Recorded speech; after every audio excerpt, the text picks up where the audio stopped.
Agile for Humans is brought to you by Audible.com. Get one free audiobook and a 30-day free trial at www.audibletrial.com/agile. Over 180,000 titles to choose from for your iPhone, Android, Kindle, or MP3 player, including Scrum, The Art of Doing Twice the Work in Half the Time by Jeff Sutherland, and Crucial Conversations by Carrie Patterson. Visit www.audibletrial.com/agile to enjoy your free audiobook today. Processes and tools dominate today's Agile discussions, but we are devoted to the individuals and interactions that make it work. From the beginner to the veteran practitioner, we have something for you. Welcome to Agile for Humans.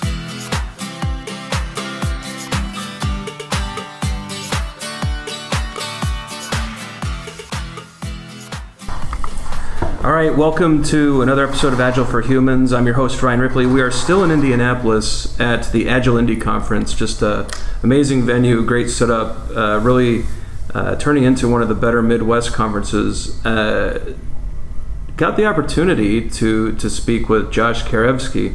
Josh, how are you? So glad you decided to join me on the show. Pleasure to be here. Thank you. I feel like I've talked to the majority of your staff at Industrial Logic. We have... the listeners will remember Tim Ottinger, Arlo Belshi, a number of great Agilists that work at Industrial Logic with you. But finally, you're with us. You just gave a keynote a little bit ago, so thanks for joining us after doing an hour on Modern Agile. I think a big question that I have, at least for the listener's sake, is, when it comes to Modern Agile, it's a restatement of the manifesto. It's an extension of the manifesto. But what is your ultimate goal as you promote the modern Agile concepts? First of all, I'd like people to be aware that the industry, that Agile itself is improving, right? So if you happen to have been taught a class or got a certification, and not to say that all the classes themselves aren't useful, but there's a lot of stuff that's relatively new, and some of it's 10 years old at this point, but that's still considered new for some people. Then I'd like to open their eyes to that. Really, Modern Agile was born out of me sort of being surprised that the people I was encountering are just still practicing very old forms of Agile that we've long since retired. We've moved on to faster, better, simpler ways of working through experimentation, through just simple, just trying stuff. It's not just us. Like continuous deployment was not a thing, 15 years ago. No one was doing that. I mean, maybe there are some shops in the world that were doing it, but for the large majority of practitioners, that wasn't the term. We were doing continuous integration. So if you don't look at continuous deployment or continuous delivery and say, wow, this is something that we could get our heads around and maybe do, that's one of many things you could be doing to really up your game, right? So what I'm trying to do is what I've always been trying to do is help people and teams and companies get a whole lot better at the outcomes they're going for. Agile has been, the umbrella term for many different ways of working. So modern Agile is really just, I think modern means you're always modernizing. You're always looking for a better way. And hey, it could be, I'm going to take something from 30 years ago that, was very, very useful. Let's say it's wideband Delphi estimation technique. I think Dan North recently wrote something about blink estimation, which is very similar. And it's like, okay, cool, this is a really good technique. Maybe it could help us go faster than we do today. Let's use it. Let's try it. Let's experiment with it. Let's constantly experiment with our process to be better and better and better. And then that's the essence of why I call it modern. Modernizing, always looking to improve. So there's aspects to it. There's 4 quadrants that you have, or four sections. One of them is that experimentation. And I have a concern. I haven't talked about this publicly. I think you're the perfect person to breach this, and hopefully the listeners create a little safety to talk about this. But experimentation to me runs counter to a lot of the certification bodies out there right now. Mm-hmm. And my concern is when you have like the Scrum Guide, mm-hmm. and then you have trainers, and then you have offerings, or even you have Agile courses, and you have this dogma that has to stay static, or else there's tremendous expense to changing the narrative. And I'm wondering if we got away from that message of experimentation through this building up of an industry of training, certification, offerings. And is this a way, at least in some extent, to just get back to the idea that even Agile is supposed to be inspected and adapted? Like, we're supposed to be always evolving these practices and thoughts, and perhaps breaking away from some of those challenges that some of the industrial aspects of Agile have brought forward. Yeah, so, that phrase, inspect and adapt, it's probably one of the most underused principles or sayings from Scrum. Places tend to get mired in the rituals and don't necessarily practice inspect and adapt, right?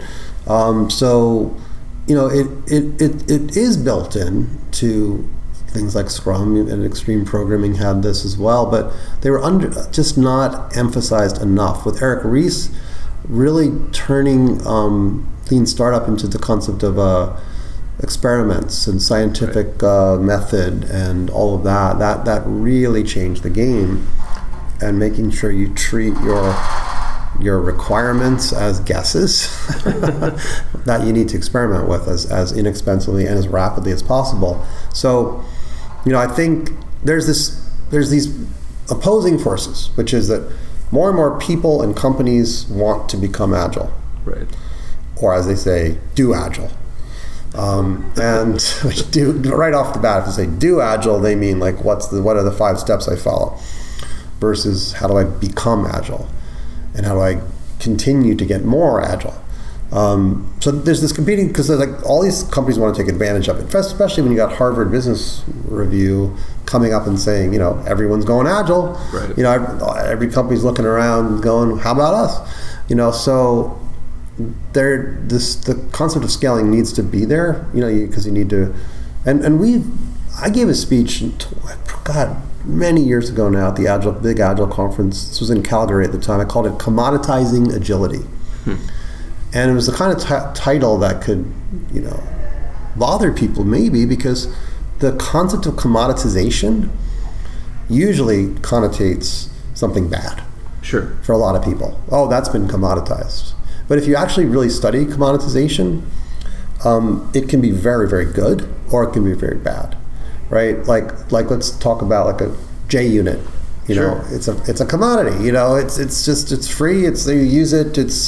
If you modify JUnit so that it has special things for you specifically, and then a new version comes out, you can't actually use the new version because you're already locked into your version. Guess what? You've decommoditized a commodity. And so commodities are you can build on top of commodities, right? Sure. Harley Davidson is known for being incredibly good at customizing motorcycles from commoditized parts and pieces. So I was interested in commoditizing agility by making really impactful e-learning that could teach people skills. It's big aspirational stuff. How could we teach people skills to be really, really good at something like refactoring without being there? Right.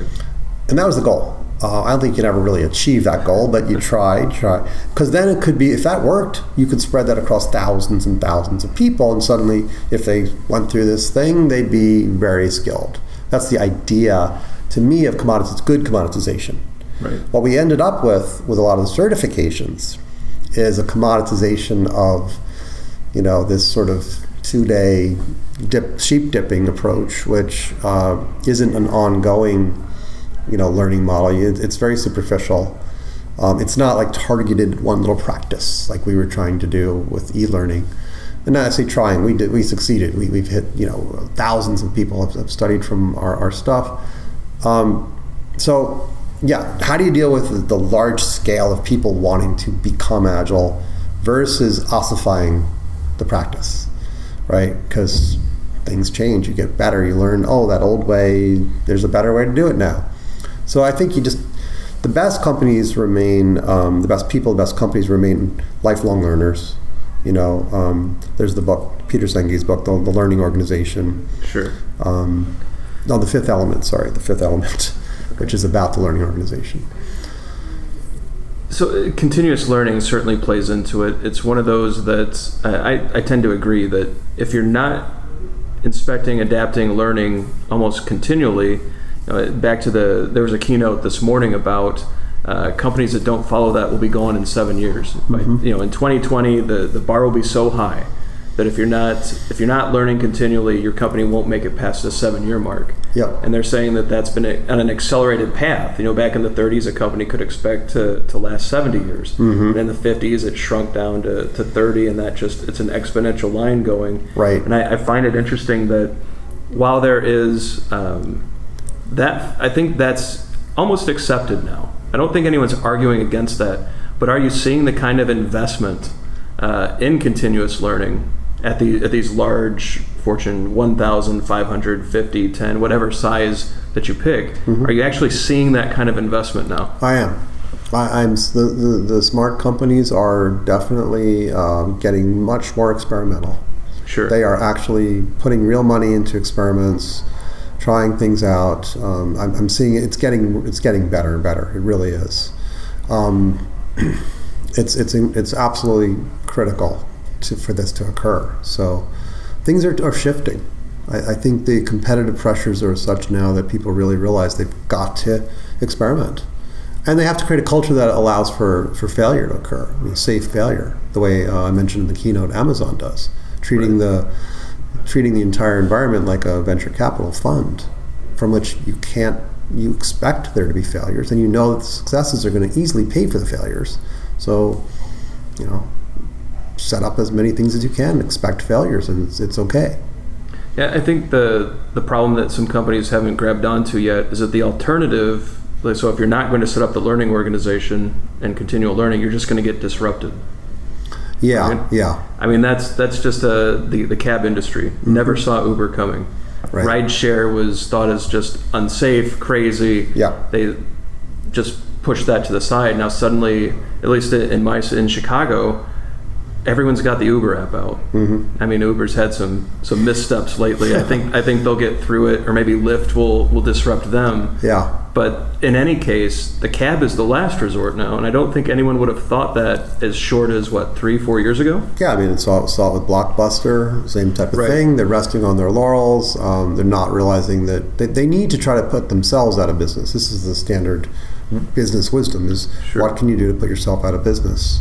Because you better start doing that. Right. That's real safety. That's making safety a prerequisite, is to approach it like that. Andy Grove, only the paranoid survive, from Intel. That's the companies that really get ahead, are constantly.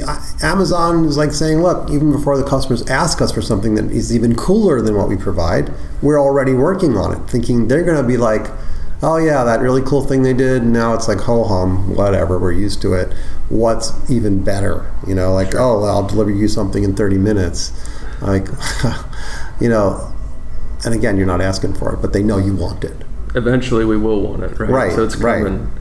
Right. You've mentioned the word safety a few times, and actually this is what, Tim Oninger's a friend already. I love talking to him on the podcast. He's on quite a bit.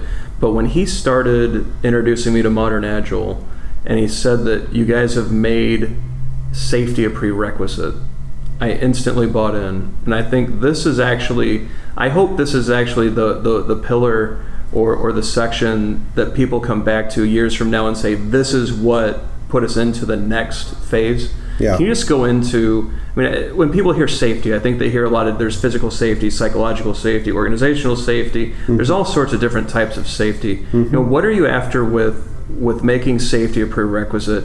How do you see that in companies, and really, where does it actually take us to that next level? Yeah, so I think the light bulb moment for me with safety was with reading about Paul O'Neill's work at Alcoa, and this was in the book The Power of Habit. So if you read that book, it's a New York Times best-selling book by Charles Duhigg. The story is phenomenal. Paul became CEO of a 100-year-old company Okay. By 1986, it was 100 years old. And I don't want to give it all away, but long story short, he made worker safety his thing. The main, it wasn't a priority either, because priorities shift. He made safety a prerequisite at Alcoa. He said, he went around to every factory. He said, look, if you find something unsafe, fix it. Don't wait till next year's budget. I'll figure out a way to pay for it. And the workers, everything transformed there. It just blossomed. And you could also look at this as a way of saying, how did you make them self-organizing or give them autonomy? Well, now they had the autonomy to make their own work environment safer. This led them to be more valued and feel more valued. This led them to be more innovative. So innovation flourished there. The union stopped fighting because now they realized they had a guy looking after their people. So suddenly they could do a 7-year deal instead of banging heads every year on the union contract. Quality got better. Everything improved. And steadily the injuries went down. They were already acceptable when he joined. They were at acceptable levels for OSHA, the Occupational Safety and Hazard Administration. But they kept going down and down and down, and revenue just kept going up and up and up. And so it's an amazing story of changing a 100-year-old company. And he was there Poland was there for 13 years. And when he left, the trends continued. So he really transformed it, not just like, the inspirational leader leaves and it goes back to what it was. No, that he changed the DNA of a 100-year-old company. So that blew my mind, and I started really thinking deeply about safety. And of course, I realized, hey, safety is in what we do in Agile. You could look at extreme programming and find all kinds of safety in there. Well, we were never really talking about it explicitly. And so when we started to talk about it explicitly, it became clear, there's financial safety. I love what Lean Startup talks about, is rapidly invalidating an idea instead of just building it first and then seeing if anyone wants it. Well, why don't we what's the fastest, cheapest, quickest way we can invalidate the idea so we don't even have to build it, potentially. That's financial safety. You're saving time, you're saving money, really important to businesses. Then there's reputational stuff, right? I remember we, once sold some of our e-learning to a customer, and that customer didn't end up using it much. It was just, they're too busy and didn't get used. I felt so bad for that purchaser because she got a kind of, black eye, if you will, for that particular purchase, because here she bought some shelfware.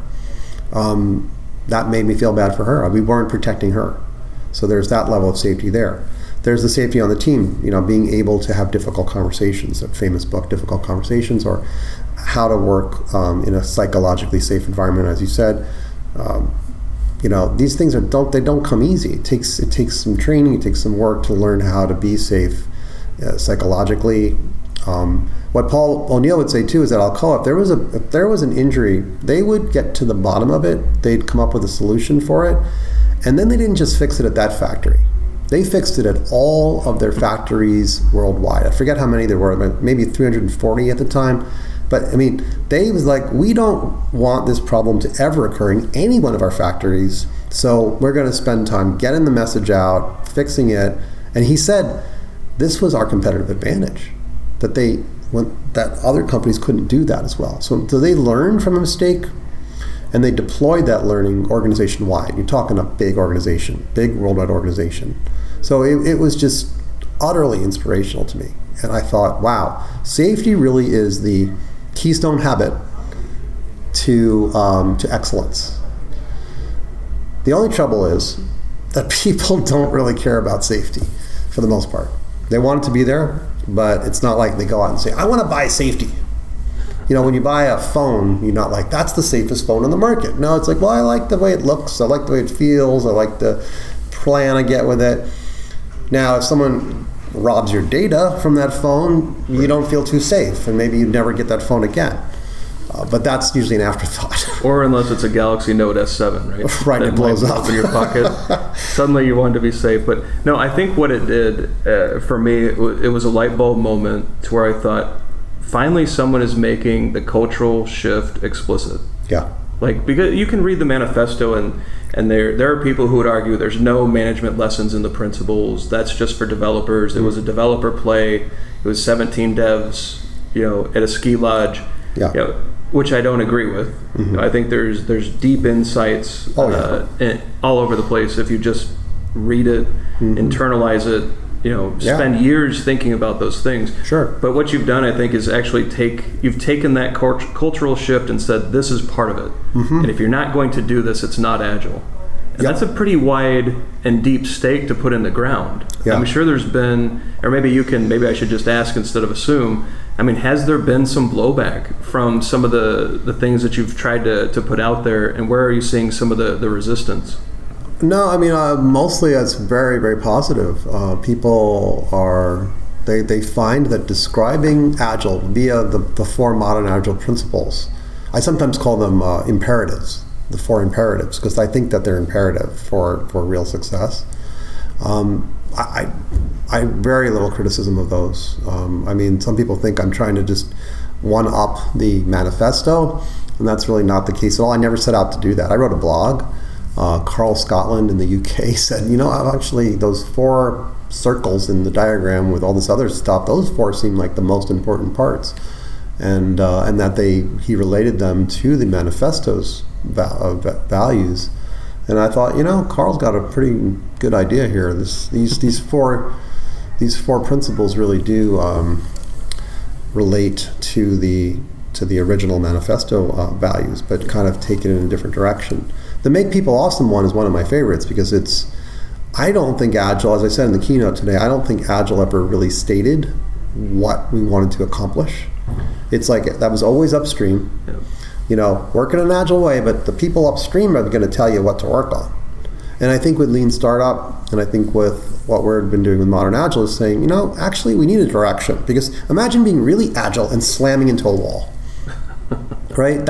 You wouldn't say that's very Agile. You were Agile up to the point when you hit the wall, but then you hit the wall and you look like a kind of doofus.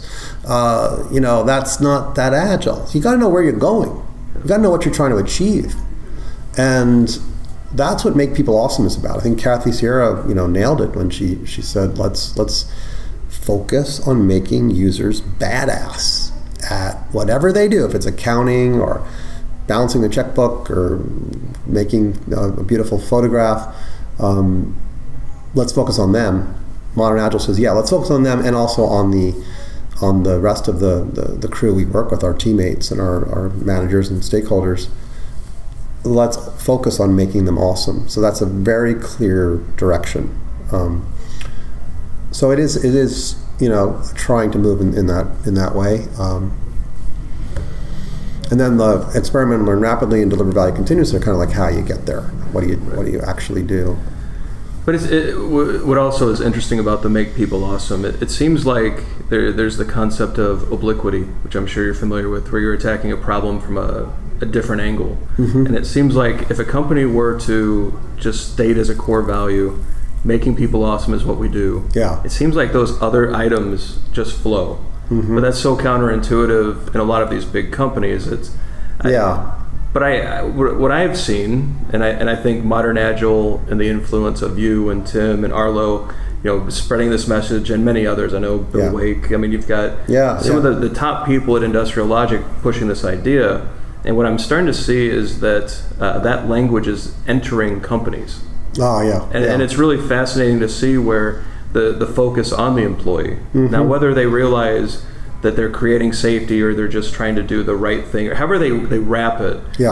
There are actually studies coming out, there's case reports coming out from these companies where we focused on people and suddenly our profits went up. Right. And they're trying to connect those dots, and we're not even going to worry about the science or the math, just keep focusing on that. So it really is a real thing. It's something that I'm very appreciative that you've brought forward and through your work and your company's work. I know that we get a lot of great reception to these ideas on the podcast, so just want to say thank you for that. My pleasure. And pleasure. It's again, too, Modern Agile is a .org, so there are other companies besides Industrial Logic that are interested and that are moving it forward. They're bringing it into their companies and evolving things for it. So I'm excited for the future of it. I'm trying to keep it as a .org, so it's meant to be guided by a whole bunch of different people. And well, I think that's an important point that doesn't get brought up often enough, is that this is an idea that you've made free to the world. Yeah. Like, you don't have to sit through a 2-day course to get the modern Agile vibe. It's here's an idea. Yeah. Let's discuss it and run with it, which is another great, the .org has been a great gift to the community as well. Yeah, thanks. But I what I have found too is it does take some training to get folks to really understand what this means. A lot of people don't. They'll say, here's my critique of it. I can't just work from the principles. You got to give me some idea of what to do. Sure. So we're working on that. We have workshops we do teach. We don't really, go around saying, come to my $5,000 a day class. But we do teach them, and we're always refining how we teach. But it's Modern Agile, again, is not just for IT. Really, like I said in the keynote, here's an example from a 3-star Michelin restaurant, or here's an example from, when I started blogging, or video blogging on YouTube, get some equipment. What's the first thing you do if you're an Agilist, when you have a bunch of equipment? I'm sure.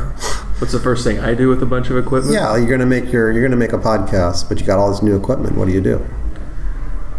I just give it a shot and see how it's going to sound. I hook up the minimum that I need to get going. Like right now, we're on a laptop and a very inexpensive USB microphone. Right, but you might make a 10-second show first and see if it works. Sounds, see how it sounds. Yep. Run it all the way through. That's a walking skeleton. That's evolutionary design. That's you're making safety a prerequisite, because why record an entire show if you haven't tested that the stuff works correctly, right? And you're right. I have test recordings here to make sure that this was going to go fine. Right. So I'm totally right.